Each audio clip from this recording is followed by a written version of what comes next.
So we've just calculated the number of moles of iodate IO3 minus as 2.56 times 10 to the minus 6, but that's not the end of the horror. Let's look at the next bit. It says calculate the amount of IO3 minus in the original solution and hence the mass in milligrams. Honestly, give me a break.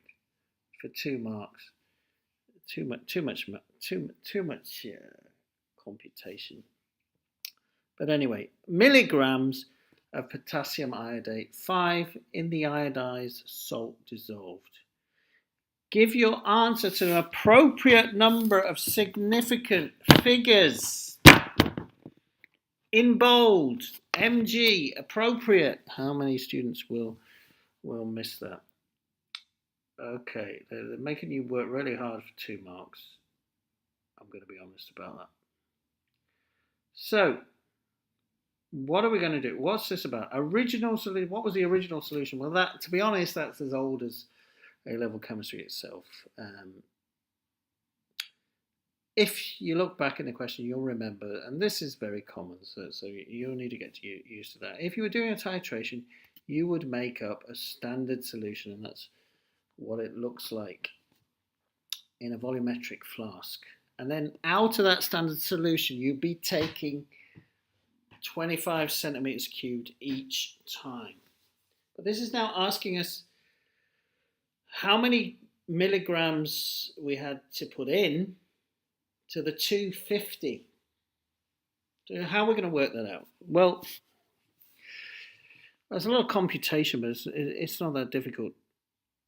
When we remove 25 centimeters cubed from 250 centimeters cubed, the concentration does not change, but the number of moles does change. You are taking less moles. And in fact, because you're taking 25 centimeters cubed from 250 centimeters cubed, you're taking exactly a tenth. So if we want ask what's in the original solution, we'll 10 times as many moles. So the first bit is easy enough. Look at that figure of the number of moles we've got. We've got 2.56 times 10 to the minus 6, but that was 25 centimeters that came from 250. So actually the number of moles in the original was more than that. It was 2.56 times 10 to the minus 5. 10 times as much. All right. And now we know the number of moles, we can work out the mass. But to do that, we need to bring out our old friend, the equation. Whoa! Came flying through a bit quick there. Moles equals mass over RAM. Oh, we missed it. It's gone. Our old friend moles over mass over RAM. But in this case, we want to work out mass. It's going to be moles times RAM. So we've already worked out that the moles was 2.56 times 10 to the minus 5. Times that by the RAM. Now I'm not.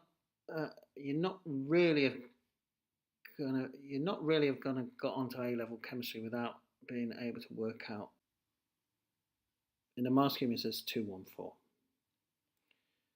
So that is now moles times MR, and that gives us the answer of 5.49 times 10 to the minus 3 grams. And surely across the country someone will leave that in grams. Despite in bold it's saying milligrams, and then it's saying the appropriate number of significant figures. Now, so our question is, how are we going to turn grams into milligrams?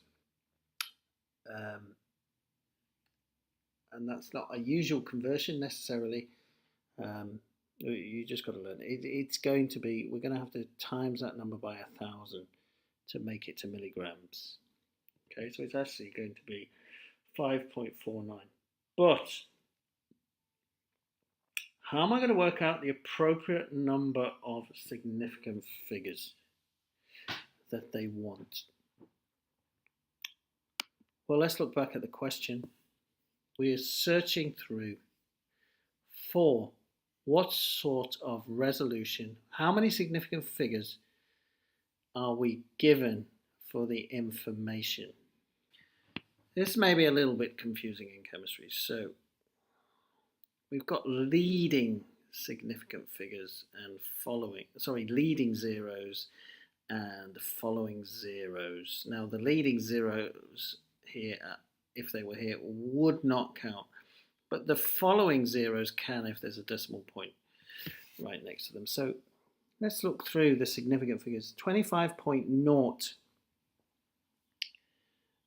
under some definitions that will be two significant figures, but here in chemistry we can say that's three significant figures. We're going to include the zero because it's a following zero. So that is to three significant figures. This one, by the same token, is going to be four significant figures. 1, 2, 3, 4, because it's a following zero. Now this one, if this just said 0.001, you're going to call that one significant figure because these are leading zeros. We're not going to count those, even though there's a decimal. So that's confusing. But then look, we've got two following zeros there. So that is also, we're going to call that three significant figures. Slightly unusual. I think they're trying to help you there. And then this 25.0 is also, we're going to call that three sig figs. So nearly all of them are three sig figs.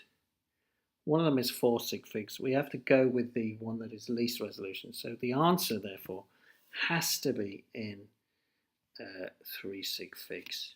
So 5.49 times 10 to the minus 3 grams is the answer. Times that by 1,000. It's going to be 5.49 to three significant figures, and that's the end of that.